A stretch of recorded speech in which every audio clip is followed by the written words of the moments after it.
അമ്മുവിന്റെ ഫോണും ബാക്കിയുള്ള ചെക്ക് ചെയ്യാൻ വേണ്ടിയാണ് അവർ ഇന്നലെ പറഞ്ഞായിരുന്നു. പോലീസ് സാർമാർ വന്നായിരുന്നു. അതുപോലെ തന്നെ ഇപ്പോൾ അവരുടെ കയ്യിലുള്ള നമുക്ക് പറയുന്ന കുറച്ച് കാര്യങ്ങളുണ്ടെന്ന് അതെല്ലാം പറഞ്ഞായിരുന്നു. അതിനുവേണ്ടി വന്നതാ. വേറെ എല്ലാം അവര് സൈൻ ഇതാക്കിയിട്ടെന്ന് വെച്ച് കഴിഞ്ഞാൽ എഴുതുകയൊക്കെ ചെയ്തിട്ടുണ്ട്. എനിക്കിപ്പോഴും നല്ല വിശ്വാസമുണ്ട്. അവരും അതുപോലെ തന്നെ കോളേജും ഹോസ്റ്റലും എല്ലാവരും കൂടെ ചേർന്നിട്ട് തന്നെയാണ് ചെയ്തതാണെന്ന് എനിക്ക് 100% എനിക്ക് വിശ്വാസമുണ്ട്. ഞാൻ ഈ ഇതിൽ തന്നെയല്ല. അപ്പൊ എനിക്ക് നല്ല വിശ്വാസം ഉണ്ടാവും. ഒരിക്കലും അമ്മ എല്ലാവരും പറയുന്നാലും അമ്മ ആത്മഹത്യ ചെയ്യുകയോ അല്ലെങ്കിൽ ഇതാവുകയല്ല. അവർ കൊന്നത് തന്നെയാണെന്ന് എനിക്ക് 100% ഞാൻ ഇപ്പോഴും വിശ്വസിക്കുന്നുണ്ട്. അവർ ഒറ്റ കാര്യത്തിൽ മാത്രം ഞാൻ വിശ്വസിച്ചിരിക്കുകയാണ്. എനിക്ക് സത്യമായിട്ട് എനിക്ക് ഒരുപാട് തൃപ്തികരമാണ്. കാരണം ഒരുപാട് രീതിയിൽ അവർ നമുക്ക് എന്താ പറയാ, ഇപ്പൊ അച്ഛനും അമ്മയ്ക്കും അല്ലെങ്കിൽ ബാക്കി ഇപ്പം ഇതിലൊന്നും ഇരുന്നില്ല. ഭയങ്കരമായിട്ട് എനിക്ക് എന്താ പറയുക, ഞാൻ ഭയങ്കര ഇതാണ് എന്താ വെച്ചാൽ അതിൽ തൃപ്തികരമാണ് ഞാൻ ആ പോലീസിൽ.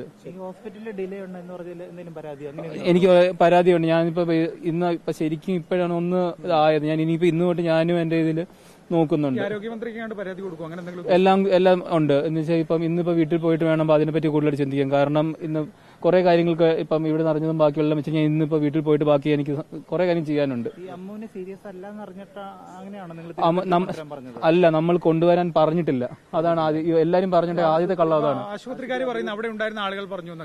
അമ്മുവിന്റെ കൂടെ ഉണ്ടായിരുന്ന ആരും ഒരാളാണ്. അത് ആരാന്ന് എനിക്ക് ഇതുവരെ ഒരു പെൺകുട്ടിയെ ഒപ്പം ഉണ്ടായിരുന്നു പറയപ്പെടുന്നത്. അവരെങ്ങനെ മറ്റാണെന്ന്. അതാ എനിക്ക് ഇതിനെപ്പറ്റി അറിയാവുന്ന ഒരൊറ്റ കാര്യം, ഞാനോ എന്റെ വീട്ടുകാരോ ആരും ഒരിക്കലും പറഞ്ഞിട്ടില്ല ഇങ്ങോട്ട് തിരുവനന്തപുരത്ത് കൊണ്ടുവരണം. എന്റെ അമ്മയുടെ വീട് കോട്ടയത്താണ്. എന്റെ അമ്മ വീട് കോട്ടയമാണ്. അമ്മ തൊട്ടടുത്ത് കിടക്കുന്ന കോട്ടയത്തോട് കൊണ്ടുപോകാൻ നമ്മൾ തിരുവനന്തപുരത്ത് കൊണ്ടുപോകാൻ വേണ്ടി നമ്മൾ പറയത്തില്ല. ഒന്നാമത്തെ കാര്യം. രണ്ടാമത്തെ കാര്യം, നമ്മളല്ല ആ കൂട്ടത്തിലാണ് അമ്മുവിനെ കൊണ്ടുവന്നിട്ടുള്ള ആരും ഒരാൾ, ടീച്ചർമാരായിരിക്കാം, വാർഡനായിരിക്കും, ആരും ഒരാളായിരിക്കാം. ആരെങ്കിലും ഒരാൾ ഇതിനെ പറ്റി അവരാണ് പറയുന്നത്.